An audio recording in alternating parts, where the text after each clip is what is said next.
Scary telling. I grew up in a small village on the outskirts of a medieval kingdom.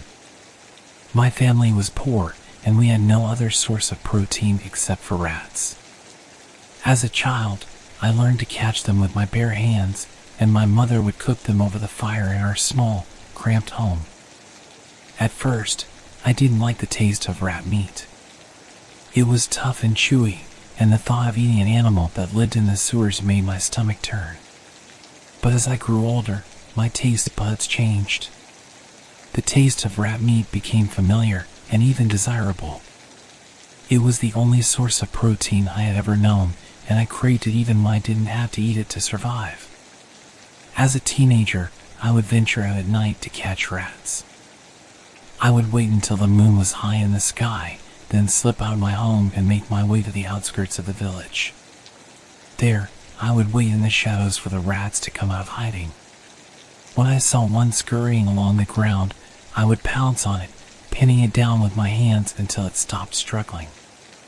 Then, I would bring it home to my mother, who would cook it over the fire and serve it for dinner. Over time, I got better at catching rats. I learned their patterns and habits, and I could predict where they would be at any given time of day. It became a game to me, a challenge that I relished.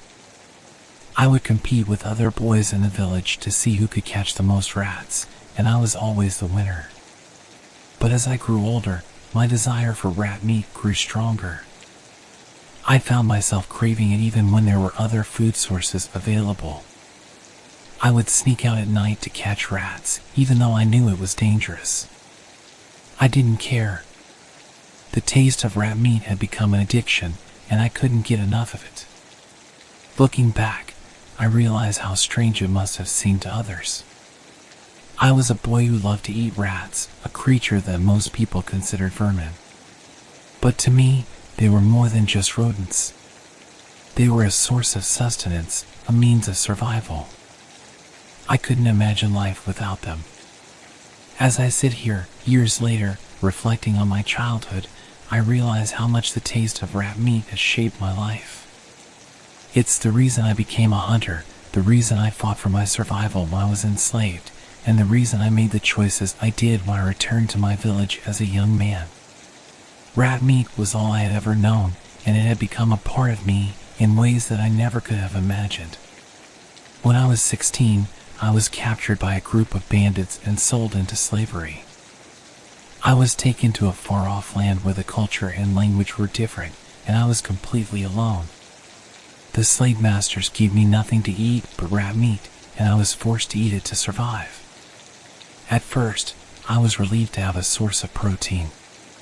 The taste of rat meat was familiar to me, and it gave me the strength I needed to work long hours in the fields. But as time went on, I began to hate the taste of rat meat. It was all I had to eat, and I was sick of it. I started to see the rats around me as something different than before. They were no longer a game or a source of comfort, they were the enemy. I began to hate them with a passion, and I would kill any rat that came near me, even if it wasn't causing me harm.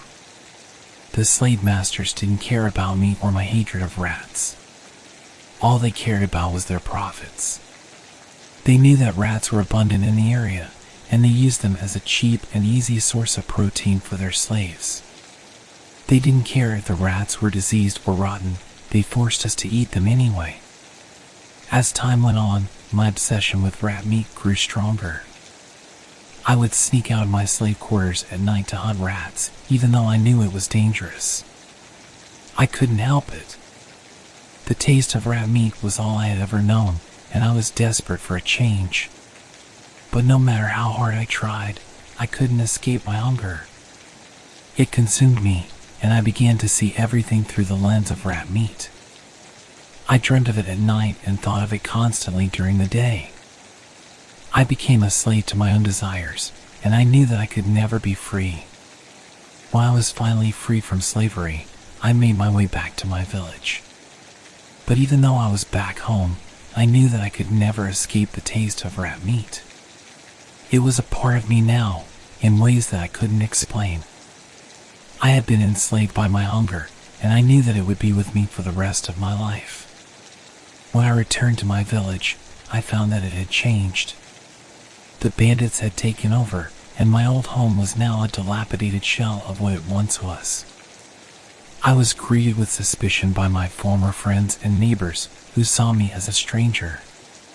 But I knew that I had to survive, and the only way to do that was to find a source of food. I made a deal with the bandits. I would catch rats for them, and in return, they would give me a share of the food they stole from nearby villages. At first, it seemed like a good deal. I was able to catch more rats than ever before, and I was well fed for the first time in years. But as time went on, I began to realize the cost of my actions. The villagers saw me as a traitor, and I knew that I could never be accepted back into the community. I was alone, surrounded by bandits and rats, and I knew that my life was in danger. But even as I struggled to survive, my obsession with rat meat continued to grow.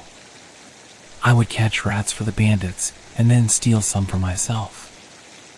I would cook them over a small fire in the forest, savoring the taste of their meat. I knew that it was wrong, but I couldn't stop myself. The taste of rat meat was all I knew, and it was the only thing that made me feel alive. As time went on, I began to see the bandits as something more than just allies. They became my friends, my family. I knew that they were thieves and murderers, but I didn't care.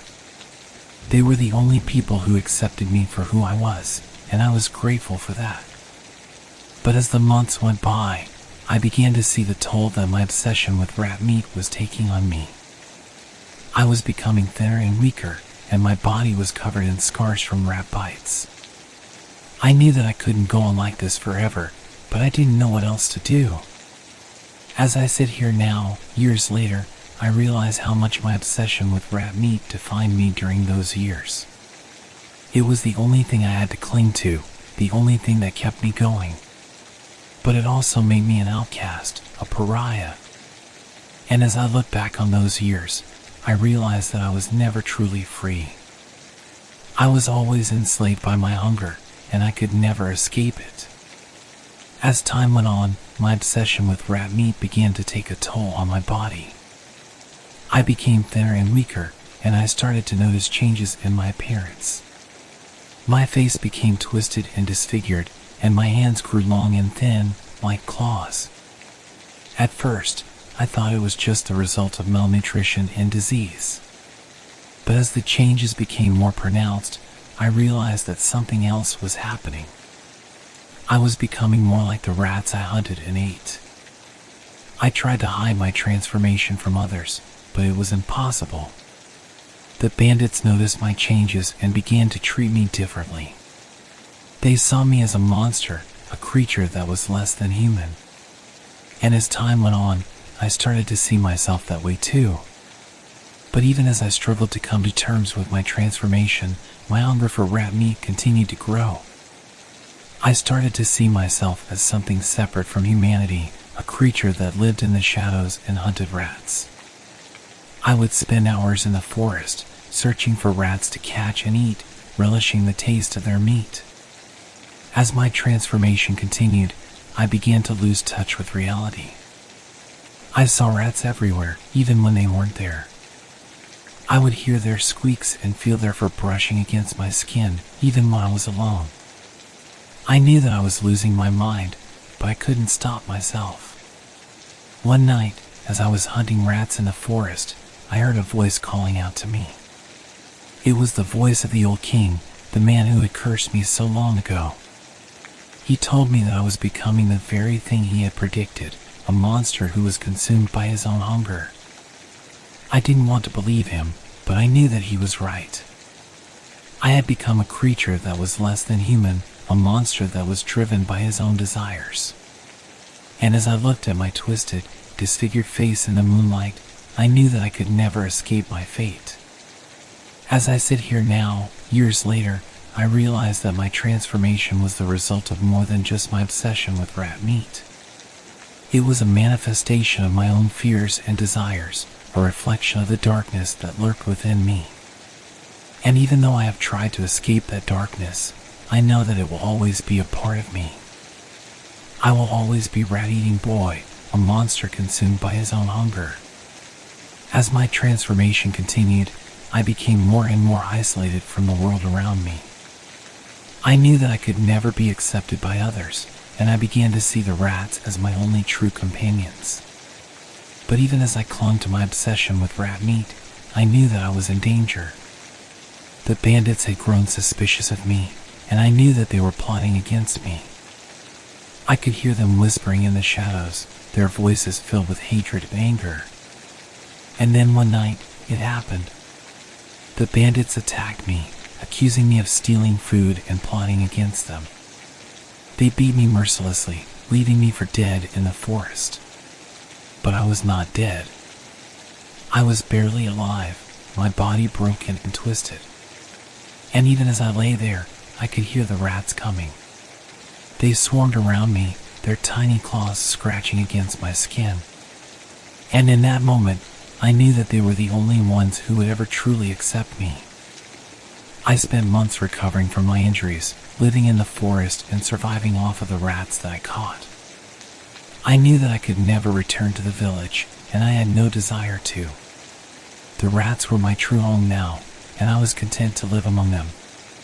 But even as I tried to make peace with my transformation, I knew that I could never escape the curse that the old king had put on me. I was still rat-eating boy, a monster consumed by his own hunger. And then, one day, the rebels came. They were a group of villagers who had banded together to overthrow the bandits and take back their village. They saw me as a symbol of everything that was wrong with the world, a monster who had betrayed his own people. But even as they attacked me, I knew that they were right. I had betrayed my people, and I had become a monster. And so, I let them do what they wanted. I let them kill me, knowing that it was the only way to escape the curse that had haunted me for so long. As I sit here now, years later, I realize that my story is a cautionary tale. It is a story of obsession, of hunger, of betrayal. It is a story of how the things we desire can consume us, and how the darkness within us can grow until it consumes everything we hold dear. But even as I reflect on my life, I cannot help but feel a sense of peace. The rats are still with me, even in death, and I know that they will always be a part of me. And even though I was consumed by my own hunger, I know that I was also a part of something greater than myself. I was a part of the world, a part of the cycle of life and death that surrounds us all. And even though I am gone, I know that the rats will continue to thrive, just as they always have.